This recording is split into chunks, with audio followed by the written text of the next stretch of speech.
से अश्रुपात होने लगा। कहा कि मैं धन्य हूं, जिस परिवार में मेरा विवाह हुआ है उसके बड़े लोग अपने परिवार के लोगों के प्रति इतनी सहानुभूति, उस परिवार के जिस परिवार के बड़े लोग अपने घर की बहुओं और बच्चों का इतना आदर करते हैं, मैं तो धन्य हो गई उस घर में आकर। महाराज ये दशरथ जी ने कहा, कौशल्या ये जो बिटिया आई है ये कभी जमीन पर पांव नहीं रखी, तुम इसकी रक्षा बिटिया की तरह करना। कौशल्या ने कहा, नाथ बिटिया को रखने का हमें अनुभव नहीं है, कैसे रखेंगे। तब बड़ी प्रसिद्ध चौपाई है, राखेव नयन पलक की नाई, राखेव नयन पलक की नाई, बधूल पर घर आई, बधूल पर घर आई, बधूल पर घर आई, बधूल पर घर आई, राखेव नयन पलक की नाई, राखेव नयन पलक की नाई। कहा कि राख्यो नयन पलक की नाई, जैसे नेत्रों की रक्षा हमारी पलकें करती है, ऐसे हमारी बहू की रक्षा करना। महाराज इस तरह जब कहा, देवी रुक्मिणी चरणों में गिर गई हैं। और एक बात कहूं, उसी दिन से देवी रुक्मिणी ने संकल्प ले लिया कि जीवन में अपने भाई का जो वैमनस्य है ये दाऊ जी के सामने एक दिन इसको समाप्त करना है।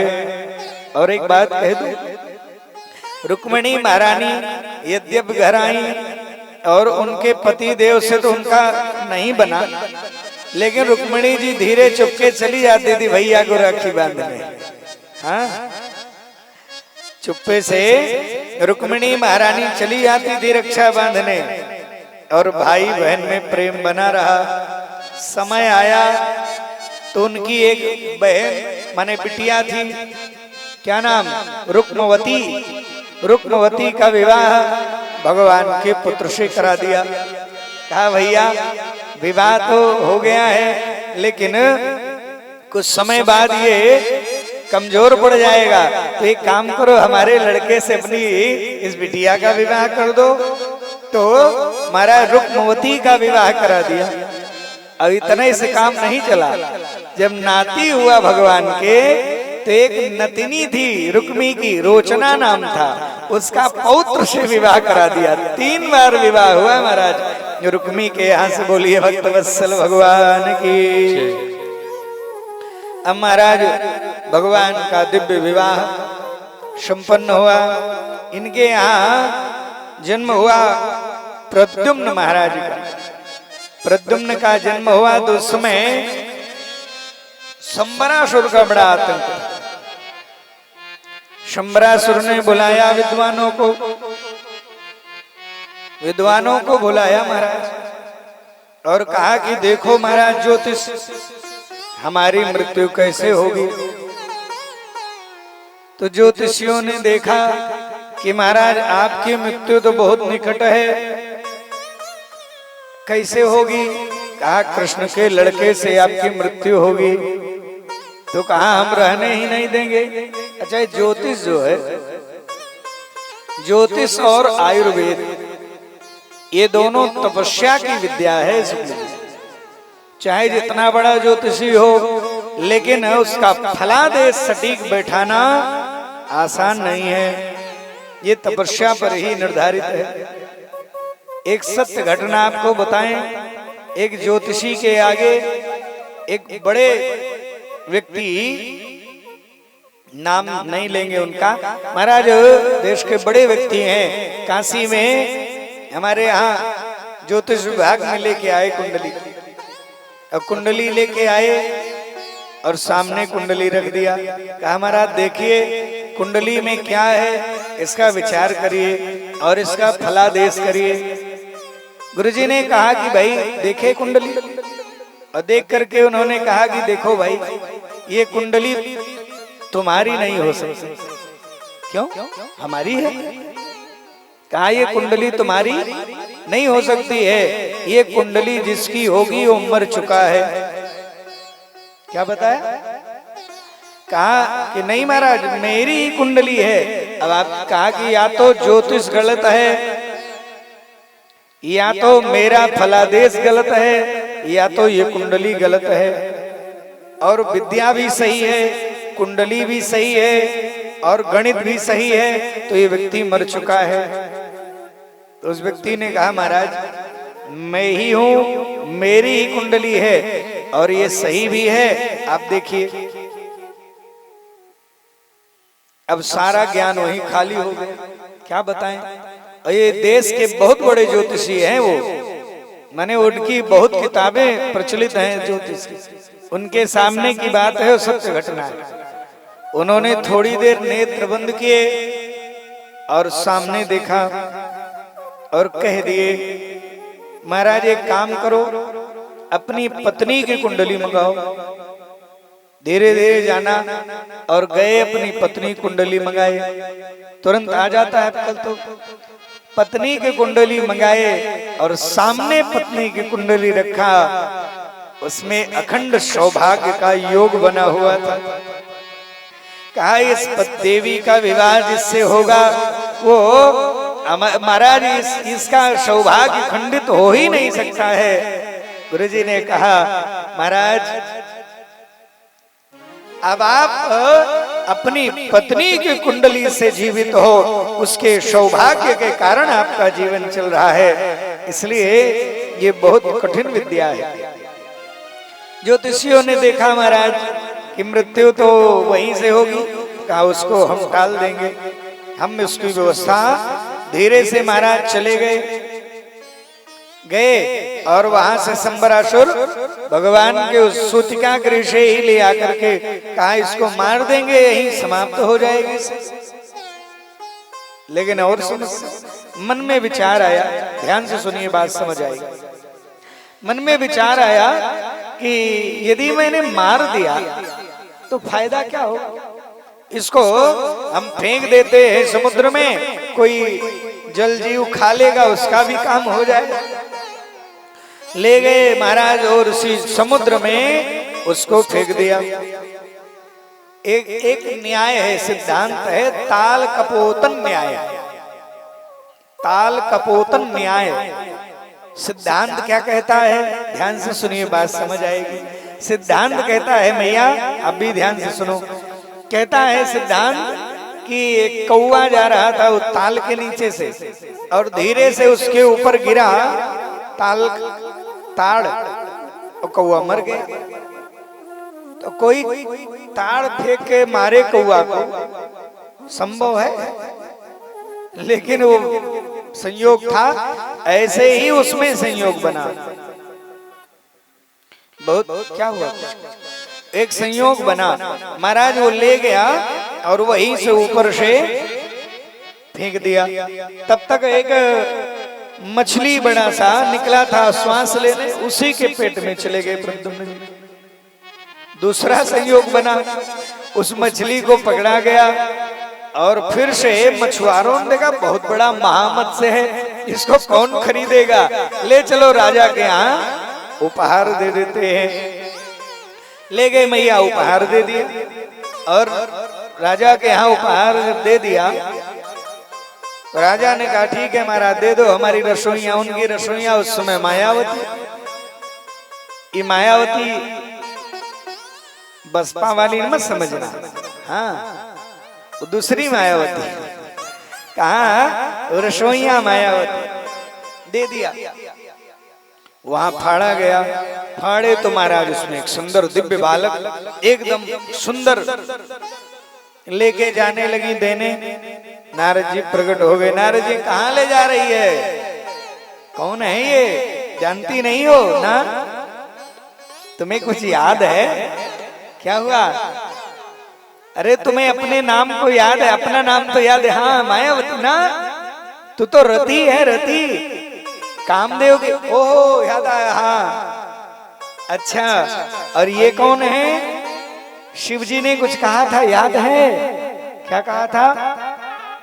जब जदुवंश कृष्ण अवतारा, जब जदुवंश कृष्ण अवतारा, जब जदुवंश कृष्ण अवतारा, जब जदुवंश कृष्ण अवतारा,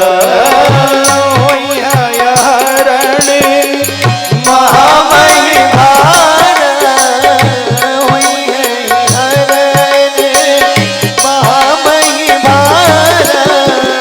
कृष्ण तनय होई पद थोरा, कृष्ण तनय होई है पति तोरा, बचन अन्यथा होई न मोरा, बचन अन्यथा होई न मोरा। कृष्ण तनय हुई है पति तोरा। ओहो प्रसन्न हो गई। अब तो बढ़िया बढ़िया रसायनों से उनको बढ़ाने लगी, दिव्य दिव्य औषधियों को खिलाने लगी, बढ़िया बढ़िया उनको मारा रसायनों से उनका पालन करने लगी। धीरे जल्दी ईवान हो गए, बहुत जल्दी ईवान हो गए। तो क्या करती, कभी कभी उनसे अंतरंग थोड़ा मजाक कर लेती। एक दिन प्रद्युम्न जी को बहुत बुरा लगा। कहा देवी तुम मेरी माँ हो और तुम मेरे साथ प्रेयसी जैसा व्यवहार करती हो, पत्नी जैसा व्यवहार करती हो, क्यों?